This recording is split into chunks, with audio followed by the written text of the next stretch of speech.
Cantano i fiori, una canzone che hanno dedicato a tutte le donne della Dunata del Piave. Sono gli alpini dell'Ottetto Ana Treviso, il primo ottetto in Italia ad essere riconosciuto dall'Associazione Nazionale delle Penne Nere. Esplodere la nostra gioia e il nostro entusiasmo nel cantare, nel stare assieme, nel condividere questa passione che è bellissima.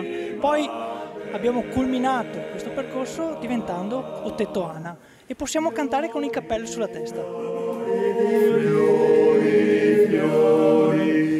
La loro voce ha fatto da sfondo alla riapertura dell'ex convento delle Canossiane in via Manzoni a Treviso, che per anni è stato chiuso e che in occasione della Dunata, per volontà della Sogedin, riapre portando in città una delle mostre più belle su Hemingway. È un posto tanto amato, ma purtroppo era stato chiuso per anni e quindi inutilizzato.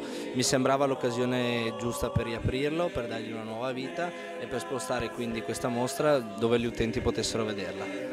Hemingway più Piave, le origini di una poetica, parla del periodo di vita trascorso dal premio Nobel per la letteratura in Veneto durante la Prima Guerra Mondiale. Molti dei suoi testi letterari raccontano dei nostri luoghi e delle vicende vissute lungo il Piave, un periodo che segnò la vita dello scrittore statunitense.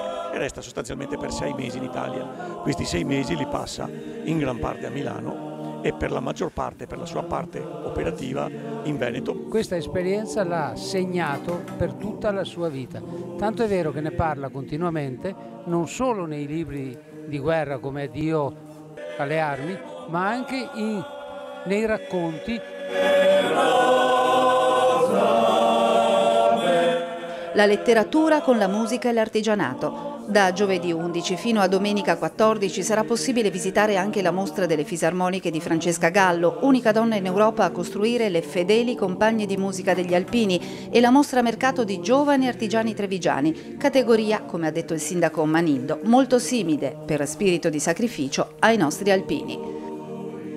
È bello che ci sia, come ha ricordato, un tributo ai nostri artigiani. Ecco, io penso che gli artigiani e gli alpini abbiano molte cose in comune. La cosa particolare che rende unico il corpo degli alpini sia il fatto che dove tutti gli altri fanno le cose in piano, loro le fanno in salita, quindi riescono a superare i momenti di difficoltà con l'unione, e lo spirito di corpo diventa fortissimo, e con lo spirito di sacrificio. Lo stesso spirito di sacrificio e la predeterminazione a raggiungere una meta che contraddistingue i nostri artigiani. Si preannuncia una Dunata dai grandi numeri e dalle tante iniziative, come ha detto il generale Renato Genovese, presidente della prossima Dunata Targata 2018. Una città che offre tantissimo, io non mi aspettavo proprio tutte queste iniziative, perché forse ce ne sono più che in altre adunate. Non si sa proprio dove girarsi, che si trova qualche iniziativa, e quella di questa sera è una delle tante e anche ben riuscita. Dolce primavera.